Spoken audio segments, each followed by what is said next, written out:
Hey there everybody, this is FIDE Master Dennis Monokroussos, and we're now going to resume our series on the quick Ruy Lopez, and it's time to get to the Archangelsk, Neo-Archangelsk, Mahler, Kachov, Shirov, whatever line you want to call it. Well, it's a series of lines, it's a family of variations, and they all begin as follows. So E4, E5, Knight f3, Knight C6, Bishop B5, Ruy Lopez, Morphy variation, okay, and now B5.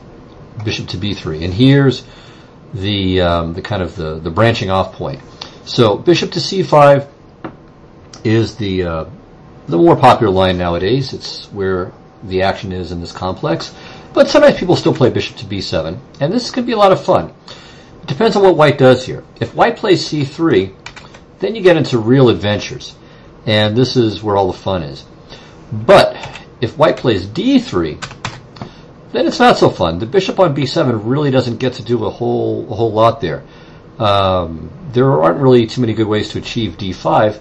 And all right, if you don't play something like D5, then the bishop on B7 just kind of bites on that pawn on E4. So this is really the annoying line for black. And I tried this for a while actually in 2010. So I was playing this with some regularity. And I mean, I always loved facing C3, so that's where all the fun was, and I had loads and loads of really exciting games and nice wins. But when my opponents would play D3, it was like, rats. You know, now we're essentially trying to play a kind of strange closed Ruy Lopez, and you know, that's horrible, but that isn't why people play bishop to B7 either.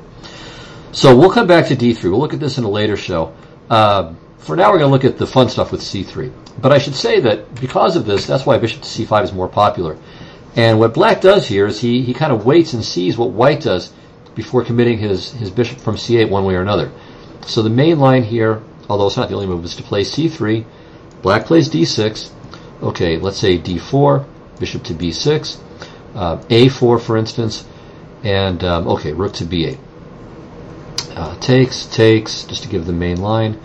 Knight A3, and then here, okay, well, all right, castles, knight takes B5, and then black plays bishop to G4. So here it comes out.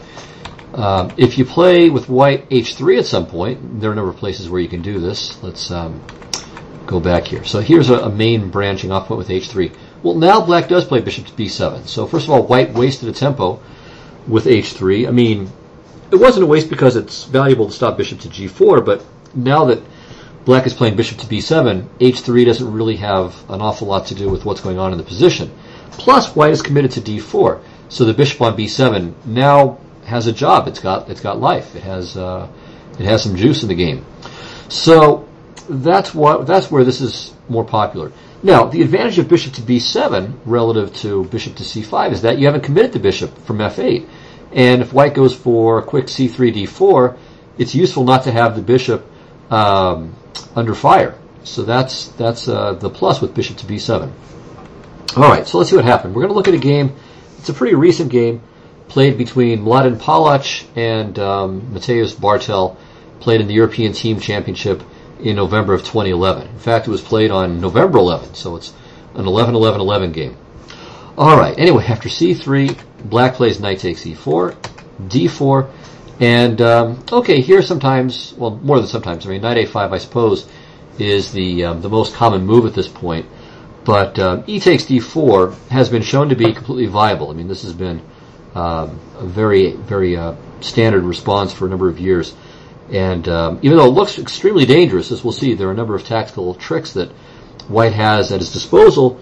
None of them seem to pan out and lead to anything concrete. So rook to e1, d5, knight to g5. And this looks, again, pretty frightening. Black's up 2 pawns at the moment, but there are threats against f7 and d5 and e4, and okay, f3 is rearing its head as well. So one might easily be frightened off from this position. But in black's favor, he is up 2 pawns. He's got pretty decent development.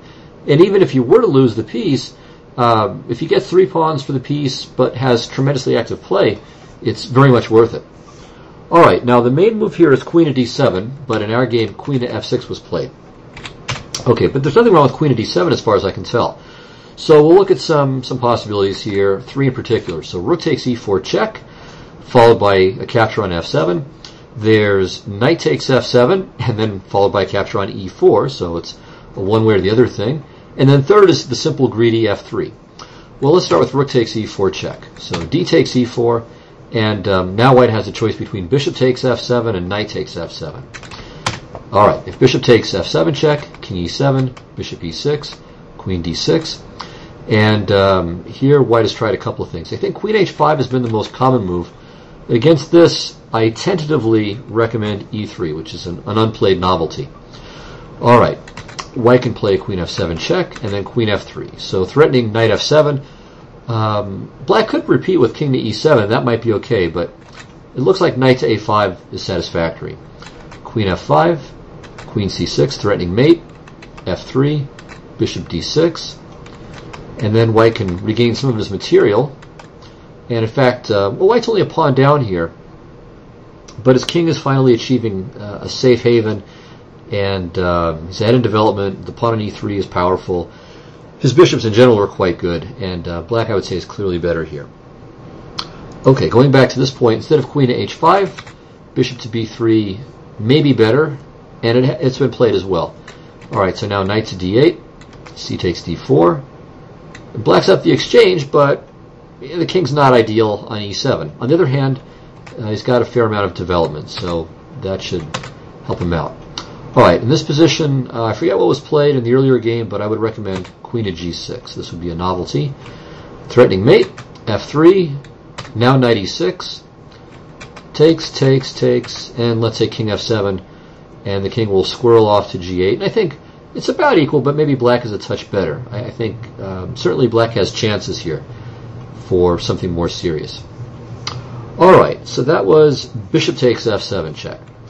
All right, instead let's look at knight takes f7. And now, all right, with rook to g8, black is inviting a draw. Knight to g5, rook h8, and if bishop f7 check, we get into the last line we looked at. So that's fine for black, but also good and maybe better is knight to a5, simply giving up the rook here. But after this exchange in castles, the knight on h8 is stranded. It's going to be lost, and black should end up with at least material equality here with two very powerful bishops. So I think black is for choice at this point, and therefore rook takes e4 check is not a serious bid for an advantage from white's point of view. Let's look at reversing things. Knight takes f7 first, and then rook takes e4 check. Well, this I think is about equal. Bishop to e7, rook f4. Here, black has played both queen to e6 and bishop to f6. Bishop f6 was played in another game by Bartel, and he won that game against Alexander Fear back in Beijing in 2008. There was a pretty high-level correspondence game with queen to e6. And, okay, so that continued. C takes d4. And then here, maybe I would recommend g5 instead of castles, although it can transpose. So that game continued castles, knight c3, g5, rook e4, queen f7. And it's roughly equal, although black went on to win a game, Sasvari against Bucher, not Stefan Bucher, another Bucher, in an ICCF email game in 2007. All right, so yeah, my preferred move order might be g5 here, but then white should play knight to c3. And now, okay, castles would transpose to the game. G takes f4 is possible, but after knight to d5, or knight takes d5, it's very, very crazy. Black is up a rook for a pawn, but white's got quite a lot of threats here. And, you know, if you play queen to d6, for instance, bishop takes f4, obviously.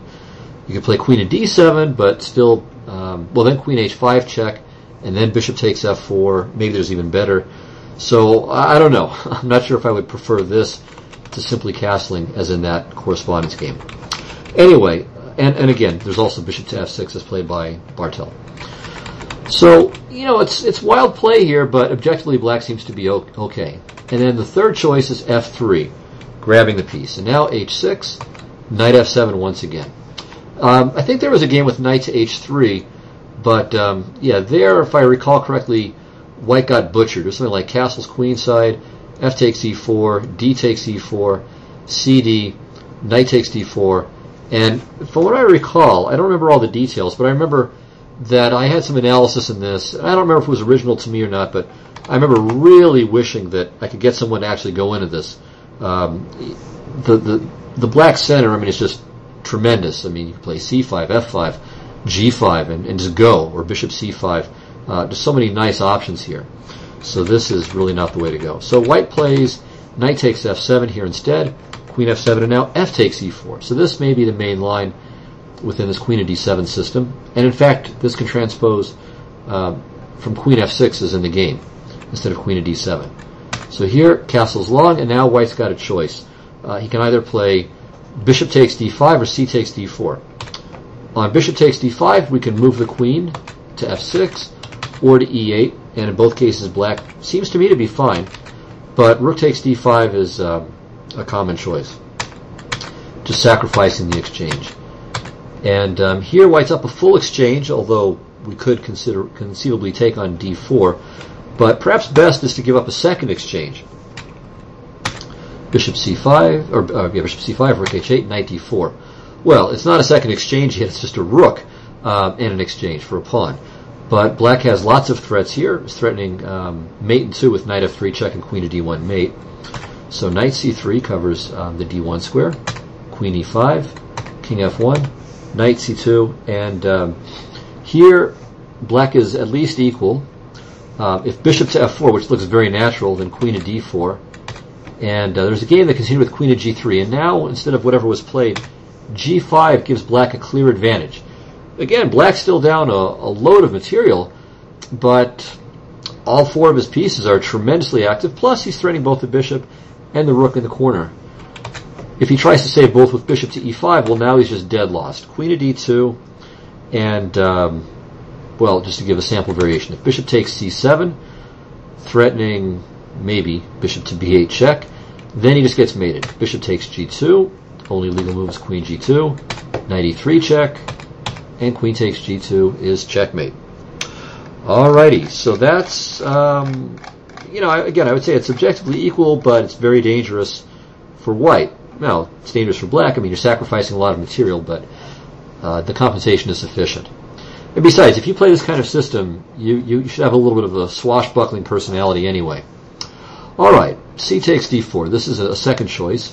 And now bishop to b4, knight c3, rook h to f8, bishop to e3, knight a5, e5, knight c4, queen e2, takes, queen f4, and this is about equal, and it's been played a few times. So material's equal.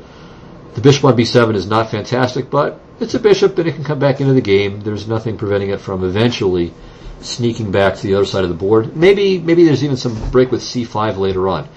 So it's a complicated position. I think both colors have won from here in previous games, so this is something to examine carefully. Again, in part because this can arise not only after queen to d7 here, which is what we were just looking at, but also queen f6, which was the move in the Palach-Bartel game. Alright, well here white's got a bunch of choices, so he can play rook takes e4 check, he can play bishop takes d5, he can play knight to d2, he can play f3. Some of this analysis is based on work from Chess Vibes openings, although there were quite a few variations where I extended it and corrected things, but a few of the original lines survived intact, and I'll mention when they do. Alright, so rook takes e4 check is a mistake, d takes e4, knight f7, bishop c5. Okay, if knight h8, then e3 takes and castles, and I think black is winning. Alright, if queen h5, again, just e3. Kind of remarkable. I mean, you just don't care about the discovered check. Doesn't matter a bit. Takes, check, g6. Now, queen c5 is no threat because we have queen f2 check and then queen to f1 mate. So the queen's got to go back, and we take. And material is fine. I mean, black's actually up a pawn, and if white tries to regain it, then he just loses immediately, loses a piece. Although I'd say he's already lost at this point. But that's even worse. Now it's just a piece for nothing. Okay, so rook takes e4 check is really not a serious contender. Bishop takes d5 is playable. And, okay, play can continue like this. Queen f2 check, king h1, castles queenside. And now white can take with either the knight or the bishop, but in both cases black is fine. Well, bishop takes e4 I would say is a mistake. D takes c3, and black is winning. He's threatening the queen, he's hitting the rook on e1, he's threatening c takes b2, And material's already even to start with. I mean, black has 3 pawns for the piece. So knight takes e4 is better, hitting the queen. Okay, queen f5, bishop c6, bishop c6. And now, okay, if queen to f3, queen to d7, I think this was a line from recent Chess Vibes openings, and somewhere between compensation, black might even be a little bit better here. There's a game that continued with knight to g3, and after queen f2, rook g1, dc3, queen g4 check. Instead of the game and instead of Reese's analysis, f5 is practically winning for black. So takes, cb2, and now bishop c5, and it's too much. So black's already got 2 pawns for piece, but the bishops are fantastic, and g2 is a terrible weakness. Black is just about winning here. Alright, so that was bishop takes d5.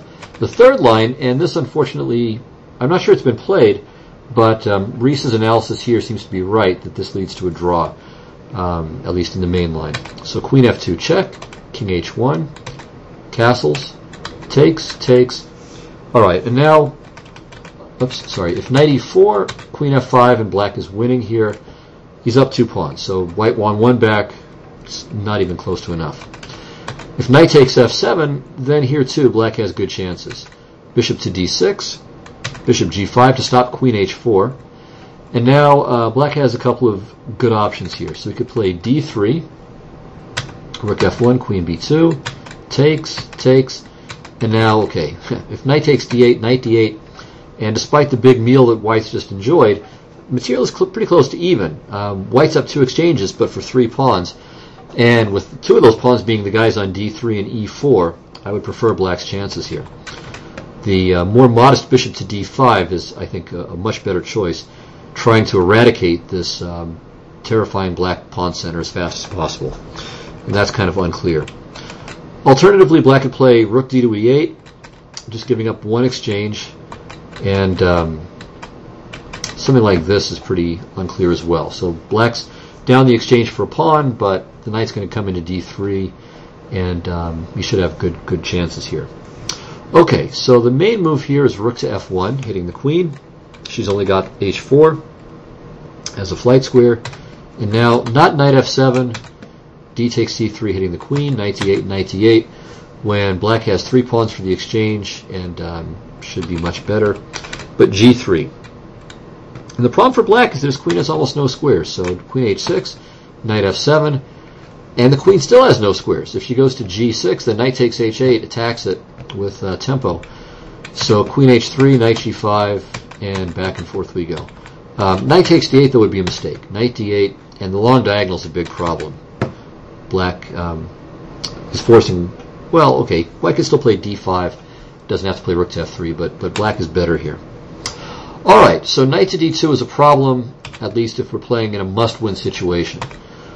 f3 though, okay, and now bishop to c5 is possible, king h1, h6, and now, alright, knight h3 might be best, but still, I would love black's center here. I think black is doing great at this point.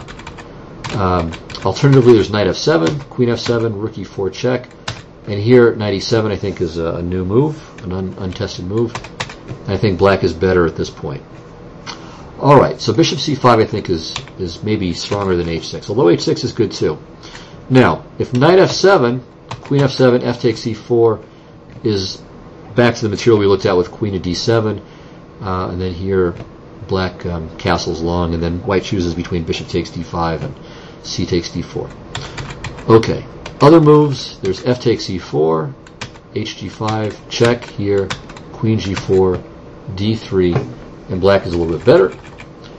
Another option, and this is again from Reese, knight takes e4, de, rook e4 check, knight e5, bishop takes f7 check, kind of a remarkable move, but it's a good one, queen f7, rook e5, bishop e7, queen e1, king to d7, c takes d4, rook a to e8, and black has good compensation for just a pawn. He's got the bishop here, his king is safe, I mean he can go back to c8 in a moment, the bishop comes to d6 or f6, and that bishop on b7 is a bit of a monster, so black is in good shape here. Okay, finally the game continuation, and now the analysis gets lighter. So knight h3. So the knight on e4 is lost, but as we've already seen in the queen d7 line, black's compensation in these positions is typically really tremendous. So castle's queenside, f e4, d takes e4, and maybe white's not losing at this point, but it's very difficult to play. It's close to lost. Maybe there's a very narrow path to a reasonable position, or at least a tenable position. But white, despite being a very strong player, was completely unable to find it. Alright, if rook takes e4, which in principle would be a nice thing to do, then after bishop to c5, there are two threats with the d pawn. So it's, well, d takes c3 is discovered check and hits the queen. And this is probably already a winning position for black here. So rook to f1 was probably the best move, queen e5. And now white probably should have developed again with bishop to f4. Black is better after queen c5, 3 pawns for the piece, tremendous activity, great central control, but perhaps it's not fatal yet. After bishop takes f7, now it is fatal. Now black is already winning, even though we're only on move 15. In fact, black has 2 winning moves here. Bishop c5 is quite good, and e3 is also winning. So after e3, knight f4 to stop e2, d3, and what does white do? If he plays knight takes d3, e2 is game over. Since knight takes e5, e takes d1, you make a queen and you just win the house. Knight to g6 is better, I suppose, but queen to g5, and now there are threats on the diagonal. So for example, with knight h8, knight to d4, and we're threatening e2, kind of. We're threatening d2, we're threatening queen takes g2 mate, and this is just horrifying for white. There's not even a good way for him to really defend the mate threat, because if he plays g3, then knight e2 check wins the queen. The only move is queen takes e2. So, bishop takes e3 is forced, queen e3 check, king h1, bishop d6, takes, knight e5, and alright, white's down, or white's up a rook for a pawn, but the knight on h8 is dropping, and meanwhile, black is attacking with 4 pieces here. Check here, queen d2, queen e4. Okay, if knight f7, then takes, and either capture, queen h4 mates. There's no defense. Bishop h3, queen h3. So queen f2, bishop c5. Can't take as a queen g2 mate. And yeah, here white is still up in the exchange for pawn, but his king is still in terrible trouble, and the d3 pawn is going to push black over the edge into a victory. Alright, so e3 is winning here, but bishop c5 was good too, king h1, and now e3, and again, black is winning.